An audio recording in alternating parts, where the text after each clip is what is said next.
Hello दोस्तों, कैसे हैं आप सब। आई होप अच्छे होंगे और मस्त होंगे। तो फिर से आप लोग का स्वागत है आपके अपने प्यारे से YouTube channel UP 65 science classes. तो आज हम लोग फिर से एक बहुत ही महत्वपूर्ण क्वेश्चन का डिस्कशन करने वाले हैं। ये जो क्वेश्चन आज हम लोग पढ़ने वाले हैं ये जो है class 9th, class 10th, class 11th और क्लास 12th केमिस्ट्री के बच्चों के लिए बड़ा ही इंपॉर्टेंट होने वाला है, क्योंकि ये जो क्वेश्चन है ये जो है बोर्ड एग्जाम की दृष्टि से कहें तो उनके लिए भी कह सकते हैं इंपॉर्टेंट होता है। इसके अलावा जो कम्पिटिटिव एग्जाम होते हैं उनके लिए भी जो है क्वेश्चन बड़ा ही इंपॉर्टेंट है। तो थंबनेल से आप लोग को मालूम हो ही गया होगा कि आज हम लोग किस टॉपिक के विषय में डिस्कशन करने वाले हैं। आज हम लोग जो है विसरण और परासरण के बारे में जानेंगे कि विसरण क्या होता है और परासरण क्या होता है। तो सबसे पहले हम लोग जो है विसरण के बारे में जानेंगे कि विसरण क्या होता है, उसके बाद जो है हम लोग परासरण के बारे में जानेंगे। अगर आप लोग को जो है इस वीडियो के माध्यम से कुछ भी जानने को या सीखने को मिलता है तो आप लोग इस वीडियो को अपने दोस्तों में शेयर करिएगा, साथ ही साथ चैनल को सब्सक्राइब करिएगा और वीडियो को पूरा देखिएगा। और मैं गारंटी के साथ आप लोग को कह सकता हूं कि अगर आप लोगों ने ये वीडियो देख लिया तो आप लोग को और कहीं पे जाने की ज़रूरत नहीं होगी, क्योंकि मैं इतने आसान तरीके से आप लोग को जो है विसरण और परासरण के बारे में बताऊंगा कि आप लोग को बहुत अच्छे से समझ में आ जाएगा। तो आइए हम लोग पहले समझते हैं कि विसरण क्या होता है। तो विसरण को समझने से पहले हम लोग जो है एक डायग्राम छोटा सा बना लेते हैं। जैसे अगर हम कहें कि मैंने जो है एक बर्तन लिया हुआ है, इस बर्तन में जो है मैंने लिया हुआ है जल, ठीक है। इस बर्तन में मैंने जल लिया हुआ है, ठीक है। और मैं इसमें जो है डाल देता हूँ चीनी के 2 कण, ठीक है, चीनी के 2 कण। तो हम कह सकते हैं कि ये जो हमारा चीनी होगा, ठीक है, ये हमारा क्या होगा, विलेय होगा और जल हमारा क्या होगा, विलायक होगा। तो कह सकते हैं कि इस विलयन के अंदर ये जो मैंने विलेय के कण घोले हुए हैं इनकी जो है सांद्रता जो होगी क्या होगी, इनकी सांद्रता जो होगी अधिक होगी और ये जो जल है इसकी सांद्रता हम लोग की क्या होगी, कम होगी, ठीक है। इस विलयन के अंदर अगर हम बात करें तो यहाँ पे जो जल के अणु है उनकी सांद्रता क्या होगी, कम होगी।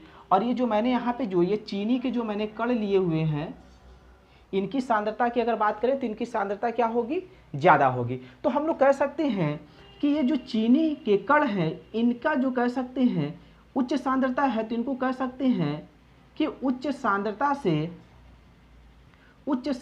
से निम्न सांद्रता किसकी है, जल की, उसके तरफ जो है गति करना हमारा क्या कहलाता है, हम लोग का कहलाता है विसरण, ठीक है। या अगर हम लोग घरेलू अगर उदाहरण की अगर बात कर लें तो हम जैसे कहें कि हम लोग जो है एक बाल्टी में जो है, जैसे होली का समय रहता है तो हम लोग क्या करते हैं, एक बाल्टी में हम लोग क्या करते हैं, पानी लिए रहते हैं और इस पानी के अंदर जो है हम लोग अगर एक चुटकी अगर रंग को क्या करें, डाल देते हैं तो ये रंग हम लोग का क्या होता है, पूरे बाल्टी में जो है फैल जाता है। तो यहाँ पे जो रंग का जो कह सकते हैं सांद्रता है वो क्या है, ज़्यादा है, सांद्रता इसकी क्या है, ज़्यादा है। तो ये क्या होते हैं, अधिक सांद्रता से जो है कम सांद्रता की तरफ क्या करते हैं, गति करते हैं। तो हम लोग लिख सकते हैं कि विसरण वह प्रक्रिया होती है जिसमें अधिक सांद्रता से कम सांद्रता की तरफ जो है कण जो है गति करते हैं। तो इसकी परिभाषा हम लोग लिखेंगे विसरण की क्या होती है, विसरण वह प्रक्रिया होती है जिसमें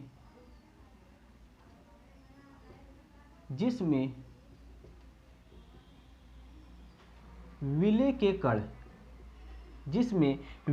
कण, ये विलेय का कण हमारा क्या है, यहाँ पे चीनी का कण हो गया या जो मैंने रंग बताया था, विलेय के कण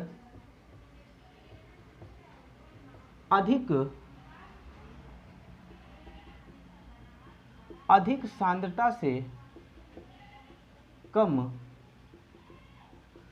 सांद्रता की तरफ, अधिक सांद्रता से कम सांद्रता की तरफ गति करते हैं, ठीक है। तो यहाँ पे हम लोग जो है विसरण में ये जाना कि जो विलेय के कण होते हैं उनकी सांद्रता ज़्यादा होती है तो वो क्या करते हैं, अधिक सांद्रता से कम सांद्रता की तरफ गति करते हैं। मैंने यहाँ पे आप लोग को 2 उदाहरण के माध्यम से बताया कि मैंने एक बर्तन में जल लिए हुए हैं, उस जल में मैंने जो है चीनी के कण डाल दिए, तो चीनी का कण जो होगा उसकी सांद्रता ज़्यादा होगी, तो उनके जो कह सकते हैं कण जो है कहाँ गति करेंगे, विलायक की तरफ, मतलब जल की तरफ, ठीक है। और दूसरे उदाहरण में मैंने आप लोग को बताया कि मैंने एक बाल्टी पानी लिया हुआ, उस बाल्टी पानी में जो है मैंने जो है एक चुटकी रंग डाल दिया, तो रंग की सांद्रता क्या होगी, ज़्यादा होगी। तो ये क्या करते हैं, प्रत्येक दिशा में क्या हो जाते हैं, फैल जाते हैं, मतलब गति करते हैं, ठीक है। मतलब इनकी सांद्रता ज़्यादा है और अगल बगल की सांद्रता क्या है, कम है, तो यहाँ से ये क्या करते हैं, कम सांद्रता की तरफ जो है ये गति करते हैं, और ये हम लोग इसका क्या है, अधिक सांद्रता है, ठीक है। इसके अलावा अगर एक और परिभाषा की अगर बात कर लें कि हम लोग का विसरण जो है और क्या होता है, तो हम लोग लिख सकते हैं विलेय के अणु, लिख लेंगे यहीं पे, विलेय के अणु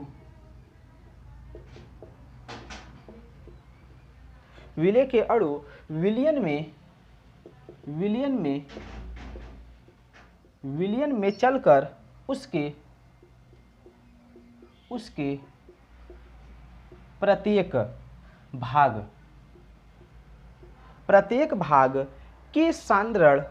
प्रत्येक भाग के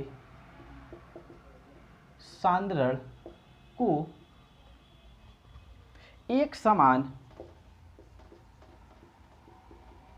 एक समान बनाने की प्रक्रिया को विसरण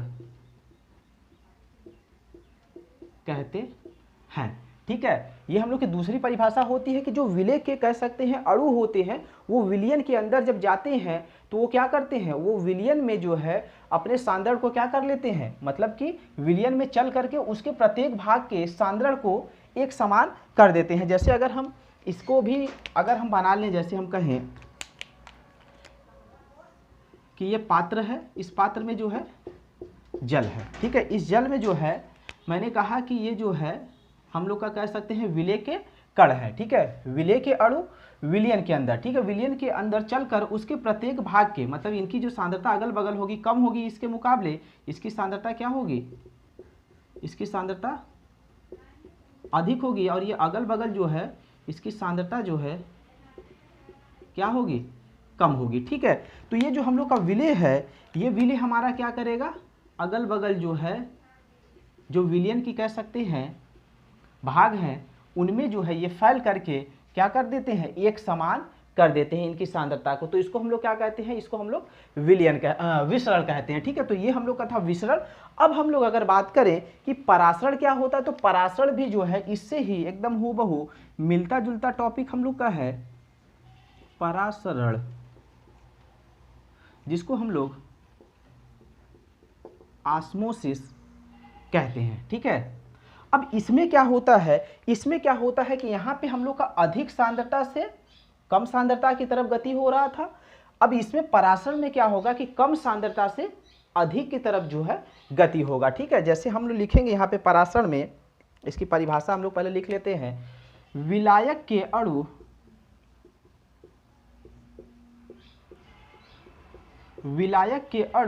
या विलायक के अणुओं कर लीजिए, विलायक के अणुओं का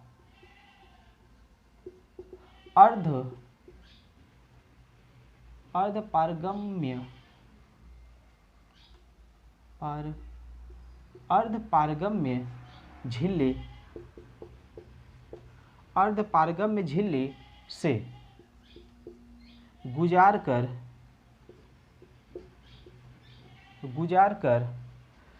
विलयन में अर्धपारगम्य झिल्ली से गुजार कर विलयन में मिलना परासरण कहलाता है। मतलब विलायक के अणुओं का अर्धपारगम्य झिल्ली से गुजार करके विलयन में मिलना हमारा क्या कहलाता है? परासरण कहलाता है। इसके अलावा एक और अगर इसकी परिभाषा की अगर बात कर लें अथवा या और करके हम लोग लिख लेंगे तो हम लोग का ये ज़्यादा इजी होगा। तो इसमें हम लोग लिखेंगे कि विलायक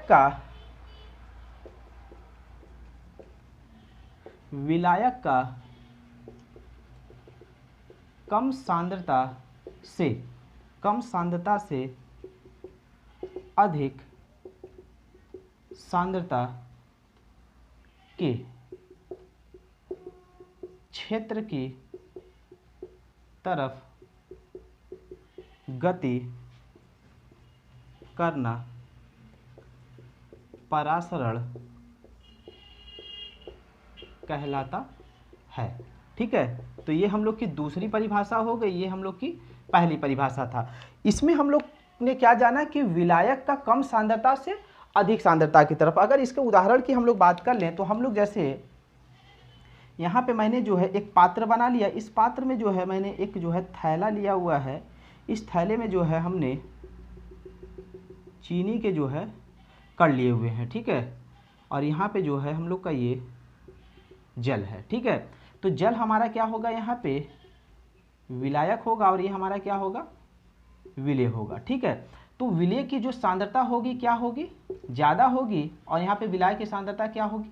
कम होगी। तो यहाँ पे क्या होगा? यहाँ पे हम लोग का जो है विलायक का कम सांद्रता से, ये हमारा विलायक है, कम सांद्रता से अधिक सांद्रता की तरफ, इधर से जो है इधर की तरफ गति करना हमारा क्या कहलाएगा? हमारा जो है परासरण कहलाएगा। ठीक है, परासरण कहलाता है। तो ये हम लोग का था विसरण और परासरण।